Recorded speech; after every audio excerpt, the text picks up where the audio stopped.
그래서 저희가 마지막 시간에 하는 걸 분계라고 합니다. 예, 분계라고 하는데 이 분계가 요거 갖고 하는 거예요. 증가 감소에 맞춰서 작성하는 걸 분계라고 하는데요. 자격증에 합격하시려면 이 분계를 잘해야 돼요. 왜냐면 분계가 일단 시험에서 한 50점 가까이 차지하거든요. 그래서 분계를 할 수 있느냐 없느냐가 시험 합격 당락에 좀 중요하고요. 그 다음에 또 하나는 저희가 시험만 보는 게 목표가 아니잖아요. 이걸로 자격증을 취득을 해서 업무를 보셔야 되는데 업무를 보려면은 그 업무 중에서 회계 업무 중에서 가장 중요한 게 분계예요. 그래서 회계를 이렇게 표현도 하거든요. 분계로 시작해서 분계로 끝나요. 그래서 이 분계를 못하면은 일하는데도 영향이 큽니다. 그래서 처음 하는 거니까 같이 할 거예요. 그래서 같이 할 거고 나중에는 이제 시간 들이고 맞추고 이렇게도 할 겁니다.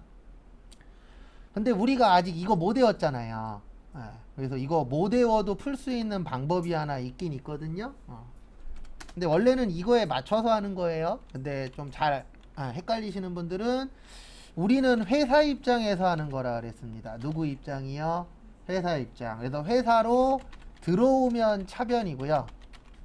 나가면 대변이에요. 참고로 저는 예전에 이렇게 배웠어요. 이렇게 안 배우고. 근데 원래는 이게 맞는 거예요. 근데 두 가지로 설명은 다 드릴 겁니다. 왜냐면 일단 합격을 해야 되잖아요. 근데 다들 이해하는 방식이 다르니까 어떤 분들은 이 증가 감소가 맞는 분들이 있고 어떤 분들은 또 요 밑에 게 맞는 분들이 있고 또 어떤 분들은 둘 다 잘 되시는 분들도 있고 그래서 좀 다양하게 설명을 드릴 겁니다. 그래서 우리는 항상 누구 입장에서 일을 하는 거라고요? 회사 입장. 그래서 거기 1번 문제 보시면 앞에 잘리긴 했어요. 그래서 현금 100만 원과 상품 50만 원, 비품 20만 원을 출자하여 영업을 뭐하죠? 개시하죠. 이게 무슨 뜻이냐면 이 회사가 이제 처음으로 시작을 하는 거예요. 근데 처음 시작하는데 사장님이 현금 얼마 갖고 오신 거예요? 100만 원. 그러면 회사 입장에서는 이 현금이 회사로 들어오겠죠? 들어오면 어느 변이라고요? 차변. 그래서 차변의 현금 100만 원. 근데 원래는 들어와서 차변이 아니고요. 현금은 자산이에요. 그럼 회사 입장에서는 현금이 많아졌죠. 그래서 자산의 뭐요? 증가. 나서 차변이다. 이게 우리 최종 목표예요. 그러니까 최종 목표는 현금이야. 그럼 머릿속에서 현금은 자산이야. 그 다음에 늘어났네. 그러면 자산의 증가는 어느 변이라고요? 차변. 이렇게 연결할 수 있는 게 최종 목표입니다. 당연히 처음엔 잘 안 돼요. 처음부터 잘 되면 좋겠지만 그런 분들이 아주 많지는 않습니다. 그 다음에 두 번째 상품 얼마 갖고 오셨대요? 50만 원. 그래서 차변에 상품 얼마 갖고 오셨다고요? 50. 근데 상품도 자산이에요. 참고로 자산부채 자본은 이미 나누어져 있습니다.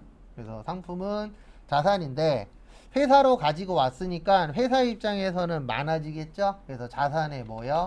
증가. 그리고 제가 모든 반에서 다 질문하는 게 있어요.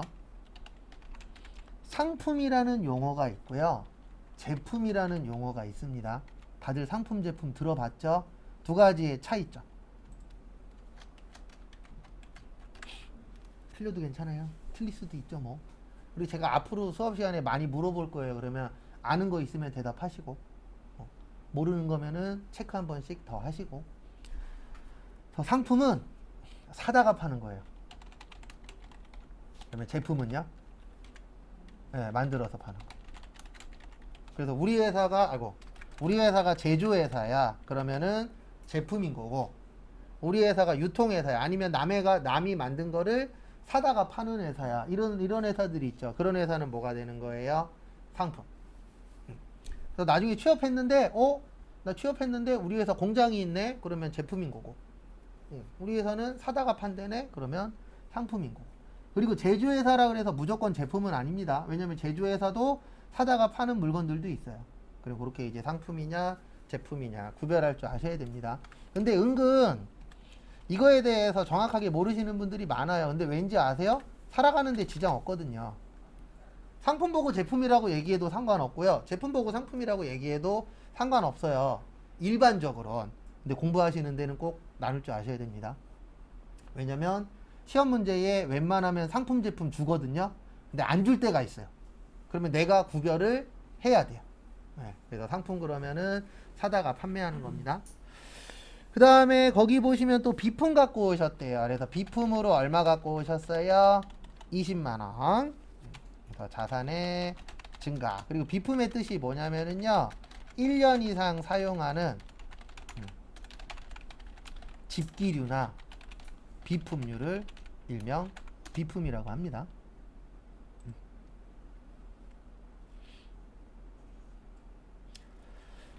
그 다음에 거기에다 밑줄 치세요. 출자.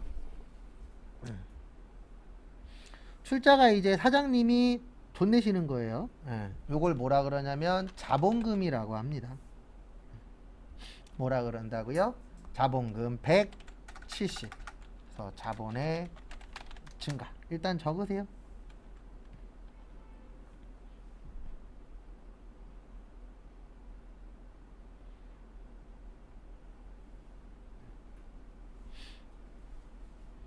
초반을 잘 버티셔야 됩니다.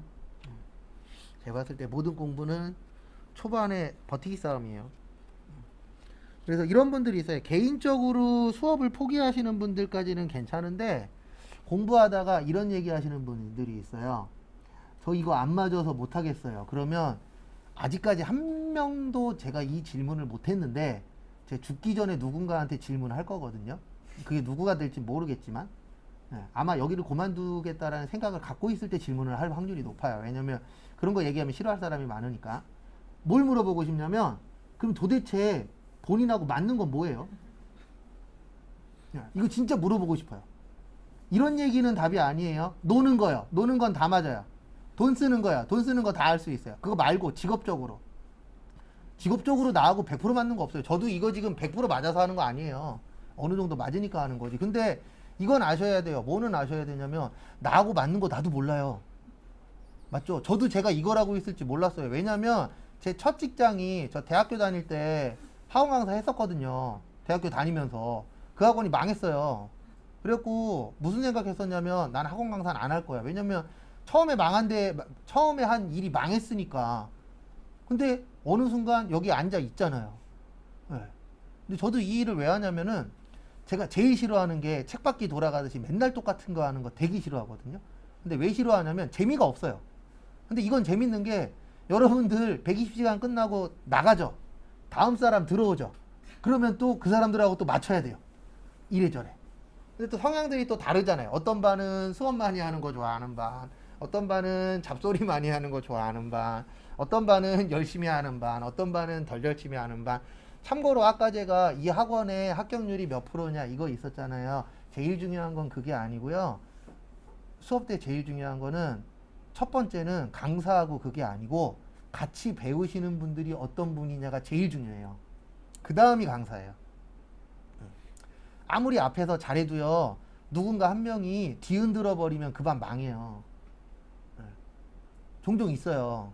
특히 회계는 그나마 좀 적은데 컴퓨터 기초반이나 기본반 이런 데에 종종 흔드시는 분들이 있어요. 왜냐면 대부분 여기에 오시는 컴퓨터 기초반 분들은 나이대가 좀 있으시거든요. 50대 막 60대.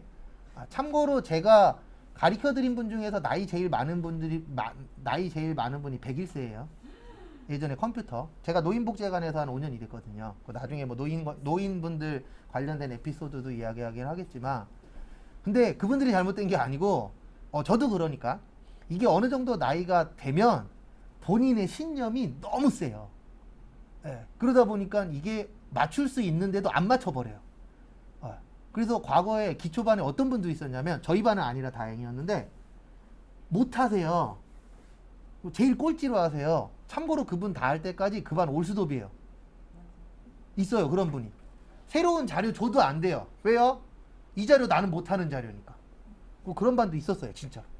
그래서 같은 반이 어떤 반이냐 이것도 중요해요. 그래서 과거에도 이런 적도 있었거든요. 참고로 회계반 중에서 나이 제일 많으셨던 분들은 580 개띠세요. 근데 그분 중에 이제 합격하신 분이 있었어요. 그분 덕분에 옆에 있는 아가씨도 붙었어요. 왜냐면 그분이 질문하면 무조건 대답을 해요. 맞든 틀리든. 근데 이제 젊으신 분들이 약간 그런 거 있잖아요. 어르신이 대답을 하네? 그럼 나도 해야 되지 않을까? 라고 해서 이제 변화되신 분이 몇 분 있었죠. 그 중에 한 분이 붙었어요. 근데 그분이 되게 소극적이었거든요. 내가 내 소리 한 번을 받으려면 그분한테 3-4번 질문을 던져야 돼요. 오늘 어땠어요? 오늘 어때요? 어제 뭐 했어요? 이러면은 내 소리 한 번 나올까 말까인 분이신데 그분이 대답 열심히 하더니 붙었죠. 그러더니 그분이 저한테 한 얘기가 그거였어요. 전 저분 때문에 붙은 것 같다고. 네. 왜냐면 제가 대답을 요구하는 이유가 2가지예요. 하나는 졸려요. 제가 아까 얘기했잖아요. 세상에서 제일 재미없는 게 공부라고. 네. 근데 어쩔 수 없이 해야 되잖아요. 졸려요. 그러면 대답하면 좀 덜 졸려요. 그래서 진짜 졸리시면 앞에 와서 노래 한 곡 하시면 못 졸걸요? 제가 장담하는데 노래도 못하긴 하겠지만. 네. 그래서 대답하면은 좀 덜 졸리고 또 하나는 뭐냐면 대답하다 보면 이 대답이 맞을 수도 있고 틀릴 수도 있어요. 틀렸으면 고치면 되는 거고 맞았으면 그대로 내가 가져가면 되잖아요. 근데 회사 가셔갖군요. 이걸 고칠 수 있는 기회가 나한테 많지 않아요. 내가 만약에 한 달 동안 일을 했는데 한 달에 20일 동안에 20번 틀렸어. 그럼 잘려요. 맞잖아요. 막말로.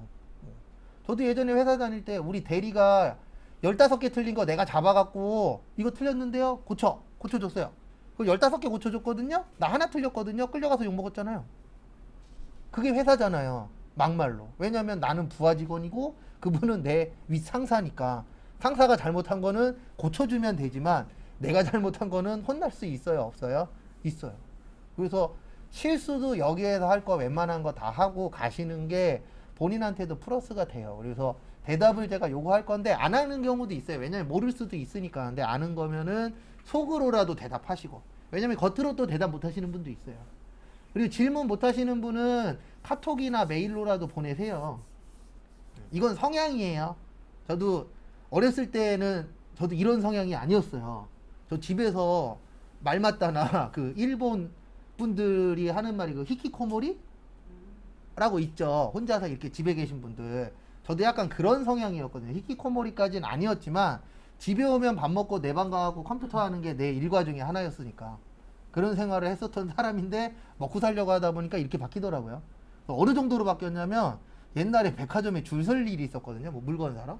그냥 거기 싸게 판다 그래갖고 줄 서면서 뭐 했는지 아세요? 뒤에 있는 아줌마하고 대화하고 있었어요. 생판 처음 보는 아줌마인데 저 새끼 저거 막 줄에 막 끼어든다고 욕하면서 서로 둘이서. 이 성향이 이렇게 바뀌어버렸어요. 근데 저도 예전에 절대 이런 사람 아니었어요. 지나가는 사람한테 말도 못 걸고 얼굴 새빨리게 지고 그랬는데 먹고 살아야 되니까 바뀌더라고요. 근데 먹고 사는 상황이 오면 바뀌어야 돼요. 그래서 꼭 질문 같은 거 하면 대답 잘 하시고. 여기 잠깐만 보세요. 여기 지금 차변 다 합치면 170이거든요. 여기 대변도 얼마예요? 170이에요. 그래서 제가 아까 원리 원칙이 있다 그랬잖아요. 그 원칙 중에 하나가 차변에 있는 금액이랑 대변에 있는 금액이랑 똑같아야 돼요. 그래서 차변이 100만 원이야. 그러면 대변도 무조건 얼마가 있어야 돼요? 100만 원. 그래서 우리 시험 본다 그랬잖아요. 그럼 그 시험이 노동부에도 보고해야 되지만 저도 그거 보면서 뭐 체크하냐면 이분이 수업 시간에 이걸 안 들으셨네. 네. 제일 많이 잘못하시는 것 중에 하나가 뭐냐면 초반에 차변하고 대변 금액이 안 맞아요. 차변에 100이라고 쓰고 대변에 70이라고 썼어. 그러면 이거는 무조건 틀린 거예요. 왜냐면 차변하고 대변은 항상 어때야 된다? 같아야 된다. 참고하시고. 그래서 참고하시고요. 그 다음에 다음 거 보시면은요.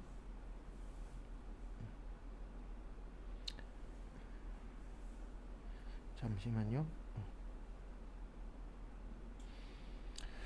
그 다음에 두 번째, 저기에다 밑줄 좀 쳐주세요. 당좌예금. 앞으로 많이 보실 겁니다. 그래서 당좌예금이라고 있는데요. 당좌예금이 뭐냐면 요거 발행하는 예금을 당좌예금이라고 해요. 수표. 그래서 수표 발행하기 위한 예금을 당좌예금이라고 합니다. 그래서 TV 보시다 보면 연예 프로나 스포츠 같은 거 보다 보면은 연예인들이나 스포츠 선수들이 이런 얘기할 때가 있어요. 나 백지수표 받아본 적 있다고. 그게 요거예요. 이 당좌예금에 가입을 하시면 은행에서 수표를 줘요. 그럼 거기에다가 얼마라고 적으면은 그게 곧 돈이 되는 겁니다. 네. 그래서 그 예금을 무슨 예금이라 그래요? 당좌예금이라고 해요. 그래서 회사 가셨는데, 우리 회사는 당좌예금이 있네. 그러면 이렇게 생각하시면 돼요. 우리 회사 돈이 괜찮게 있는 회사다. 왜냐면 수표는 곧 돈이잖아요. 네. 그래서 당좌예금 있는 회사에 가시면 잘릴 때까지 다니십시오. 왜냐면 이게 되게 슬픈 일인데 앞으로 더 많아질 거예요. 줄어들지 않아요, 절대로. 어느 순간부터 좋은 회사의 기준 중에 하나가 월급 안 밀리는 회사가 돼버렸어요. 당연한 건데 이게 어느 순간부터 당연한 게 아닌 게 돼버렸어요. 또 저도 예전에 다니던 데에서 월급 밀려본 적이 있거든요. 사람 미쳐요. 특히 언제 미치냐면 지금 당장 돈이 없어. 이 돈이 당장 들어와야 돼. 그래서 전에 다니던 데에서 한 분은 이런 분도 있었어요. 월급은 내 통장을 스쳐 지나가는 것이다. 네. 그분 월급 들어오잖아요. 그 다음날 빵원 돼요. 카드값으로 다 나가요. 또 그분 월급 밀릴 때마다 초조한 거예요. 왜냐하면 늦게 들어오면 늦게 들어올수록 이자가 100원이라도 더 나가거든요. 그래서 저는 요즘 들어서 그런 생각을 해요. 본인을 낭떠러지 앞으로 데리고 가지 마세요. 그래서 저번 주에 끝난 반 중에 지금 26살이신데 고등학교 졸업하자마자 바로 결혼을 하신 분이세요. 그 사회생활을 해본 적이 없대요. 그 수업을 들으러 온 게 앞으로 본인도 이제 사회생활을 해야 되지 않을까. 근데 이제 제가 수업 시간에 좋은 얘기도 하지만 안 좋은 얘기도 하잖아요. 그러면은 그런 생각이 든다 그러더라고요. 저 중소기업에 취업해도 될까요? 회사가 너무 안 좋을 것 같은데. 그래서 제가 딱 한마디 했죠.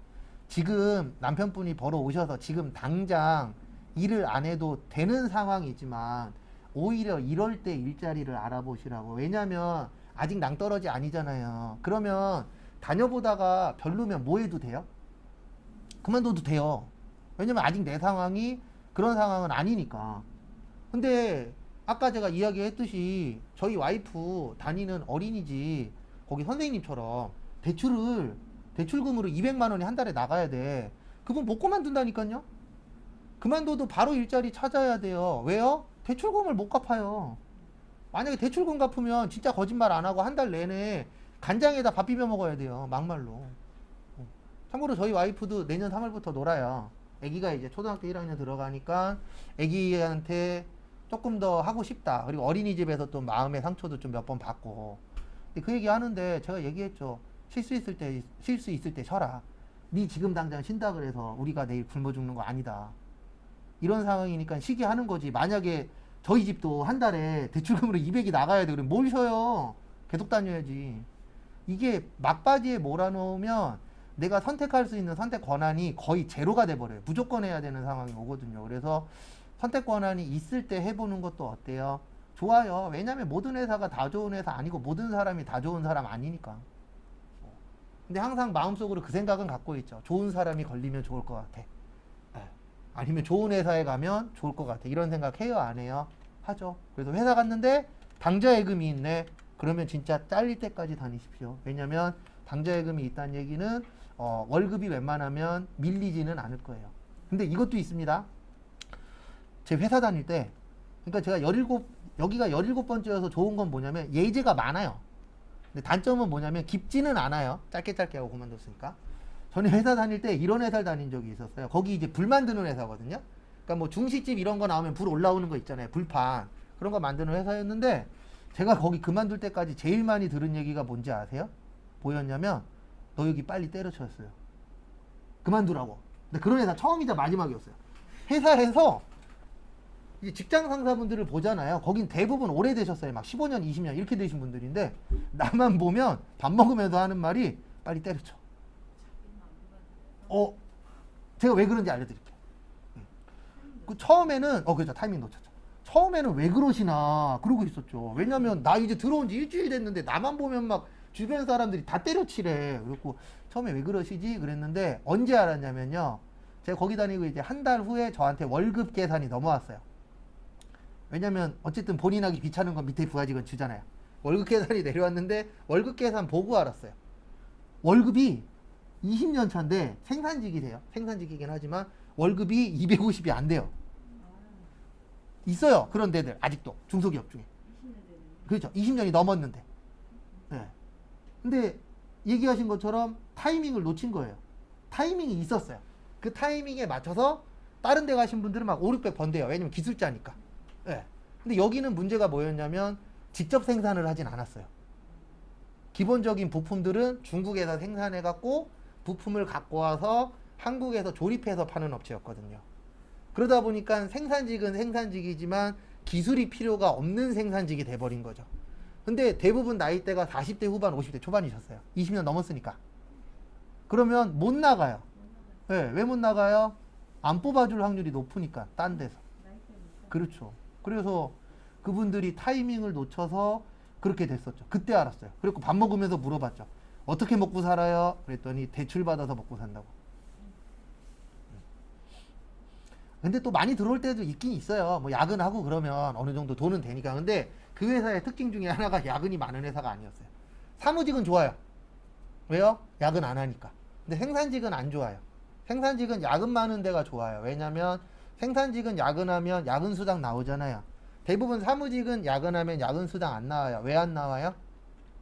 주기 싫어서? 그게 아니고 우리나라는 포괄임금 제도예요. 대부분 사무직이. 이 포괄임금 제도가 뭐냐면 너는 한 달 동안 야근을 이만큼 할 거다 라는 전제하에 월급을 책정해 놓은 걸 포괄임금 제도라고 해요. 그래서 포괄임금 제도인 회사로 가시면은 야근을 해도 10원 한 푼 안 줘요. 근데 이게 아닌 회사로 가시면은 야근하면 야근수당 별도로 나오고, 참고로 저희는 야근하면 야근수당 나와요. 야근이라기보다는 야간 수업하면 야간 수업은 또 시간당 얼마에서 따로 받아요. 그래서 이게 없어져야 되는 제도 중에 하나예요.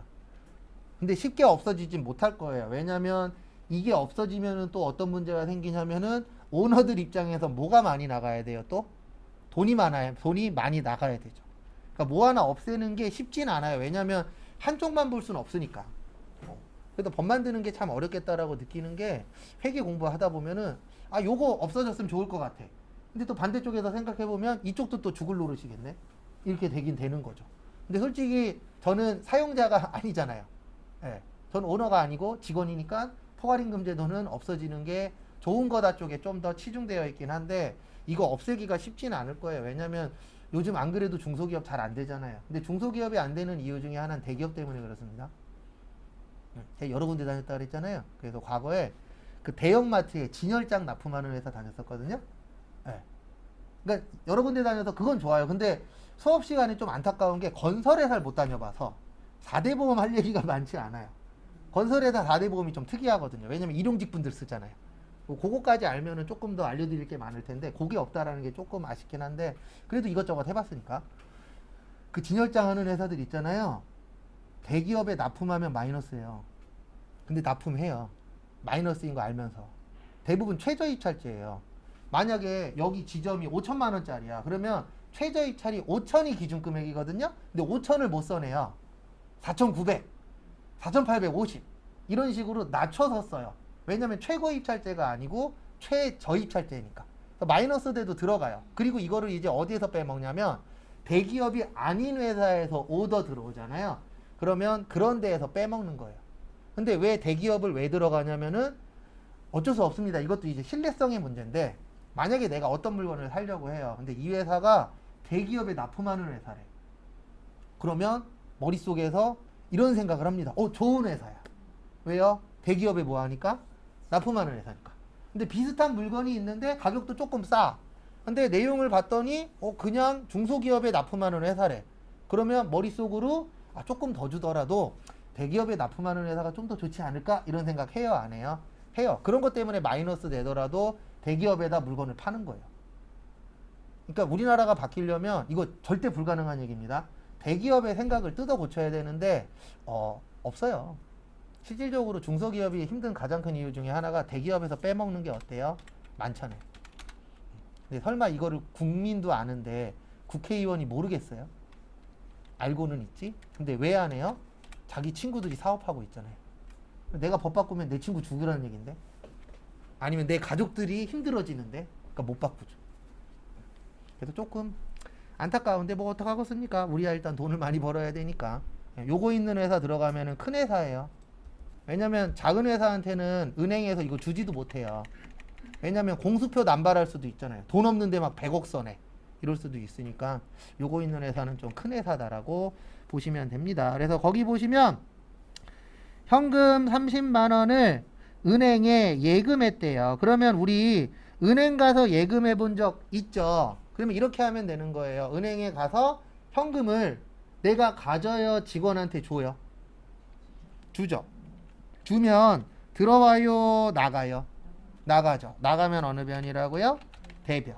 대변의 현금이 얼마 나갔어요? 30만 원. 자산의 감소. 현금은 자산입니다.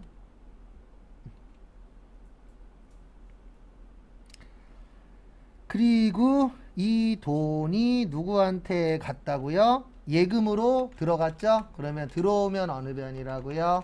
차변. 차변에 무슨 예금이요? 당좌예금. 참고로 모든 통장은 다 자산입니다. 그리고 자산이 헷갈리시면 재산이라고 생각하셔도 돼요. 재산이 곧 자산이니까. 근데 그 재산에 내 자산이냐 남의 자산이냐 그걸로 나눠질 뿐이지 어쨌든 재산은 재산이잖아요. 그래서 자산이 헷갈리시면은 재산이다라고 생각하셔도 연결은 되실 거예요. 그래서 자산이 많다. 그게 무조건 나쁘다는 얘기는 아닙니다. 그 속을 봐야 된다는 얘기지. 그래도 혹시 나중에 결혼하실 때 누가 상대방 배우자가 자산으로 10억 있대. 그럼 꼭 물어보셔야 돼요. 빚은 얼마야? 네. 왜냐면 아파트 10억이래. 들어갔는데 1억은 내 거고 9억은 대출 받았대. 이러면 골치 아파지는 거예요, 진짜. 네. 이러면 땡큐죠. 10억인데 빚이 없어. 다 자기 거야. 그럼 땡큐하고 가는 거죠. 그래서 옛날하고 다릅니다. 저도 결혼할 때 그 마인드도 있었어요. 저보고 욕해도 상관없는데 와이프가 부자였으면 좋겠다라는 생각은 다들 합니다. 그리고 반대로 여자분들은 남자 쪽이 부자였으면 좋겠다는 생각 해요, 안 해요? 해요. 그래서 과거하고 이제 달라요. 그래서 저도 결혼할 때 저희 와이프 직업도 안 받다 그러면 거짓말이에요. 왜냐면 맞벌이 생각도 없지 않아 있긴 있었으니까. 근데 참고로 4년 동안은 저 혼자 외벌이 했었어요. 조만간도 몇 달은 저 혼자 외벌이 해야 되고. 근데 우리나라는 구조상 이것도 바뀌어야 되는데 외벌이가 힘들어요. 왜냐면 요즘 10,000원짜리 들고 슈퍼 가서 과자 들어보세요. 한 3, 4개만 들면 10,000원이 후딱 넘어가요. 물가가 장난이 아닌지라. 그래서 맞벌이들을 많이 하죠. 그 다음에 3번 제주상해에서 상품 50만원을 매입했습니다. 매입하면 들어올까요? 나갈까요? 네, 들어오겠죠. 왜냐면 매입의 뜻이 사갖고 오는 거잖아요. 그러면 들어오면 어느 변이라고요? 차변. 근데 들어와서 차변이 아니에요. 상품도 자산이에요. 그러면 자산이 뭐 된 거예요? 늘어난 거죠. 그래서 자산의 뭐요? 증가.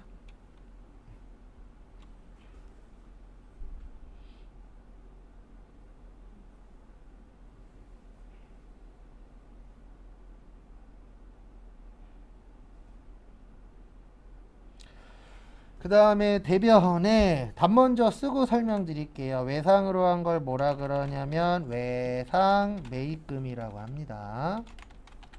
50만원 부채의 증가. 왜냐면 부채라는 게 빚이잖아요.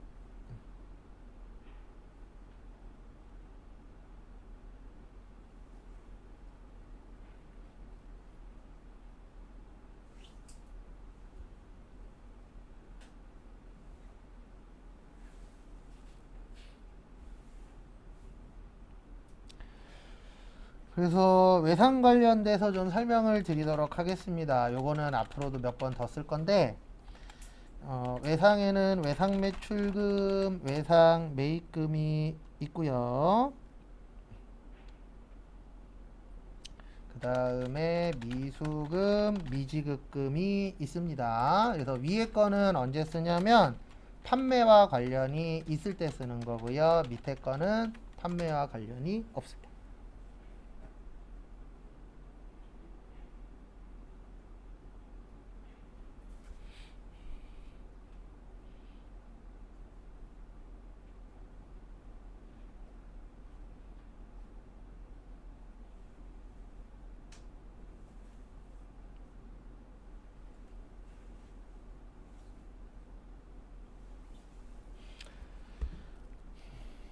그래서 이게 무슨 뜻이냐면은요.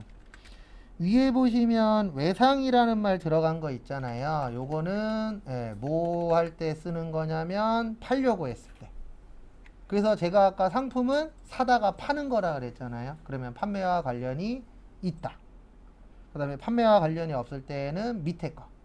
그래서 외상 매출금은 이렇게 이해하셔야 돼요. 팔고 돈 못 받은 거. 미수금도 돈 못 받은 거예요. 수금의 뜻이 뭐 받는 거예요? 돈 받는 거. 그래서 미자가 아닌 미자. 그래서 얘도 못 받은 거고 얘도 못 받은 건데 왜 못 받았냐가 중요한 거예요. 그래서 물건 팔고 못 받았으면 외상.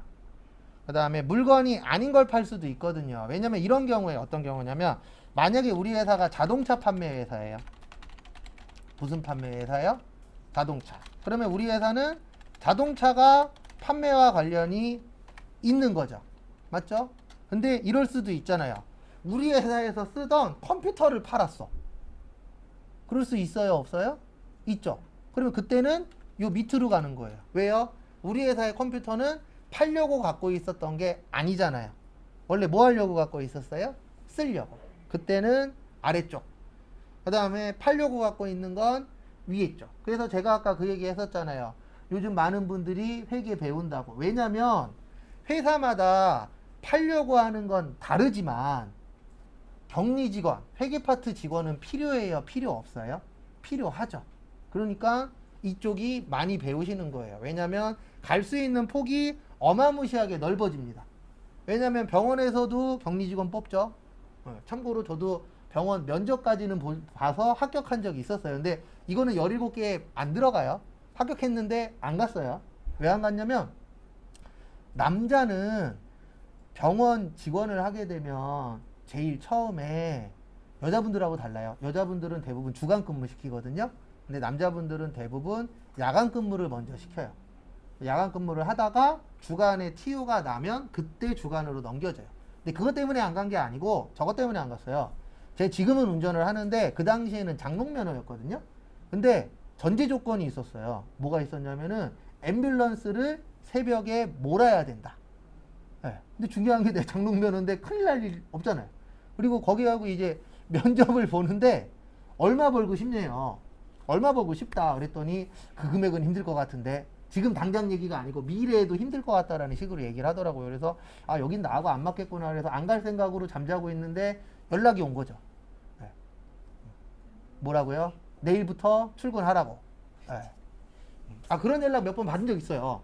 똑같은 대답을 해드렸죠. 어떤 대답을 했냐면 아 죄송한데 딴 데 됐어요. 뭘 되긴 돼요. 백수인데. 네. 그냥 잤죠 그러고. 왜냐면 그런 거 있잖아요. 우리가 면접 보면서 어느 정도 고르잖아요. 아 여기는 와야지 되면은 근데 꼭 그런 데는 연락 안 옵니다. 근데 여기는 아유 안 가고 싶어 그런 데서 꼭 연락 와요. 그래서 여기 주한 그 방송 있잖아요. 예, 케이블 방송 거기도 면접 봐갖고 됐는데 안 갔잖아요. 근데 안 간 이유가 뭐였냐면 저는 안 가려고 확정을 지으면 꼭 질문하는 게 하나 있어요. 얼마 주실 거예요? 저 월급이 얼마인가요? 이런 거 물어봅니다. 근데 여긴 가고 싶어 그러면 절대 그 얘기 안 해요. 왜냐면 왠지 월급 물어보면 안 뽑아줄 것 같아. 그런 생각들 해요 안 해요? 하죠. 그래갖고 거기 주한 거기도 안 가야지 그러고 물어봤는데 이런 대답 나오면 진짜 안 갑니다. 회사 내규에 의해서 주겠대. 최저임금 주겠다는 뜻이에요.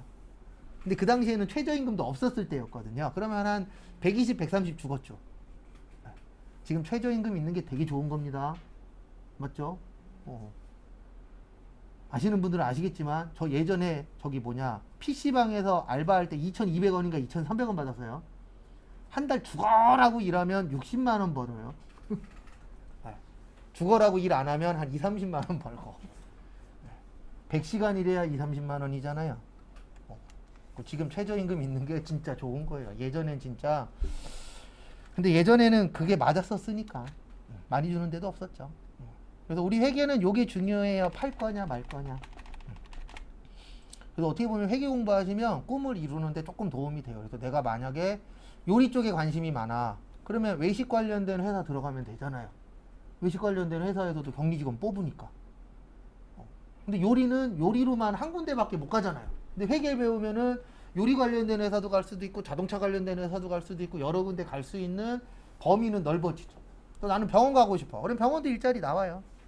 그리고 최근에 한 분도 병원 면접 보셔서 됐다 그러더라고요. 근데 나이 많고 경력도 그렇죠. 그건 어쩔 수 없어요. 네. 근데 뽑기는 뽑는 데들이 많진 않죠. 근데 그것도 있대요. 요즘에 뭐 이게 정답은 아닌데 저도 들은 얘기인데 대학교 졸업한 학생들도 평균 1년에 이력서를 100개 쓴대요. 그러니까 100개 이상 쓴다라고 생각하시고 저도 어렸을 때 그랬으니까 저도 젊었을 때는요 맨날 앉아갖고 백수일 때 잡코리아, 워크넷, 뭐 사람인 들어가갖고 내가 근데 기준을 세워야 됩니다. 기준을 세워서 그 기준에 맞는 대학 그러면 무조건 다 때려 넣었어요. 왜냐면 안 뽑아주면 많은 거지. 근데 내가 가만히 있는다고 날 뽑아주진 않을 거잖아요. 근데 확률은 줄어드니까 그건 어쩔 수 없어요. 근데 내가 경력이 없다 그래서 무조건 안 되는 건 아니니까 나를 또 필요로 해주는 데가 있겠죠. 근데 확률은 줄어드는 거는 그건 뭐 인정하고 가야죠. 그건 어쩔 수 없는 거예요. 저도 만약에 지금 신입으로 강사를 들어가고 싶어. 그러면 진짜 몇백 개 써야 한두 군데에서 연락 올까 말까니까. 그러니까 제가 아까 설명드렸듯이 들어가면 경력이라고 인정받을 수 있는 한 2, 3년 정도는 웬만하면 다녀야 그 이후에 내가 갈 수 있는 범위가 넓어지는 건 맞으니까요. 그건 어느 정도 알고 계시잖아요. 근데 그거를 알고 내가 하는 거랑 또 이런 분들이 있어요. 아무 생각 없어. 나 잘 될 거야. 그런 얘기는 누구든지 다 할 수 있어요. 근데 현실적인 얘기를 제가 좀 더 많이 할 거예요. 근데 왜 그러냐면 이건 제 그냥 개인적인 성향이에요. 현실을 알고 도전하는 거랑 모르고 도전하는 거랑은 그 후에 오는 맘상이라고 하죠. 예, 마음이 상해지는 거가 달라요. 근데 어쨌든 30대 중후반 되면 취업할 수 있는 범위들이 좁아지는 건 맞는 얘기니까. 왜냐면 요즘에 30대 후반 40대 되면은 이 생각으로 살잖아요. 저도 이 생각한 지 꽤 됐는데 난 언젠가 잘릴 거야. 난 언젠가 회사에서 일하는 데에서 필요 없는 사람이 될 거야. 그러면 그 다음에 뭘 해서 먹여 살리지? 라는 고민들 다들 해요. 예. 여자분들보다는 남자분들이 좀 더 많이 고민을 해요. 왜냐면 대부분 가장이 남자이신 분들이 확률적으로 아직 우리나라는 많으니까. 그래서 그런 생각 들면 솔직히 깝깝해요. 예. 왜냐면 내가 돈이 많아서 뭐 돈으로 해결할 수 있는 것도 아니고 내 성향상 장사를 할 것도 아니고 그러면 천상 직원으로 들어가야 되는데 나를 뽑아줄까? 라는 생각도 하죠. 근데 어떡하겠습니까? 열심히 찾아봐야지. 저희 어머니도 일하세요. 지금도. 예, 뭐 하시냐면 지금 놀고 계시는데 저기 날 추워진 거 끝나면은 인천공항 있죠? 공항에서 풀 뜯으세요. 잡초 제거. 예, 그거 하세요. 지금 한 4년인가 5년 되셨어요. 근데 뭐라도 하니까 좀 낫다 그러시더라고요. 예. 근데 어쨌든 그렇게 찾으면 일자리는 분명히 있어요. 근데 이거는 있죠. 내가 100% 원하는 데는 아니죠. 예. 근데 그것도 몰라요. 어떻게 될런지는. 예, 사람 인생 모르지 않습니까? 또 지나가는 어머님 한 분을 도와드렸는데 이분이 부자셔. 우리 집 와서 일하래. 이럴 수도 있어요, 없어요? 있어요. 예, 그렇죠. 아무도 몰라요. 그러니까 내가 액션을 취해야 뭔가가 되는 거지. 제 주변에 그 40대 넘은 그 노총각 하나 있거든요. 예, 그 인간도 왜 지가 노총각인지 알아요. 게을러요. 예, 대빵 게을러요. 예, 근데 돈은 있어요. 이제 어머님 지금 돌아가시긴 하셨는데 사망보험금에서 돈은 좀 받은 건 있어요. 걔는 지금 아껴 쓰자로 가고 있어요. 왜냐면 본인 몸도 안 좋고 일을 꾸준히 할 수 있는 상황도 아니고. 근데 맨날 하는 말이 여자친구 한 명 생겼으면 좋겠다고. 이제 노력을 조금씩은 하고 있는 거죠. 예. 근데 지도 알아요. 지금 현 상황에서는 나를 좋아해 줄 수 있는 여자는 거의 제로에 가깝다라는 거. 근데 본인이 알면 바뀌어요. 근데 이런 분들이 있어요. 완전 뭐 나는 100% 여자가 생길 거야. 왜 내가 안 생기겠어? 이런 마인드는 힘들고 내가 내 상황을 알아서 그걸 이겨내야죠. 그렇죠. 그다음에 4번까지만 풀고 마무리할게요. 저기에다 밑줄 치세요. 영업용 책상과 의자. 그래서 거기 보시면 영업용 책상하고 의자는 우리 몇 년 이상 쓸 수 있죠? 1년 이상 쓸 수 있죠. 요거를 비품이라 그래요. 뭐라 그런다고요? 비품. 그 다음에 구입했으니까 들어왔겠죠?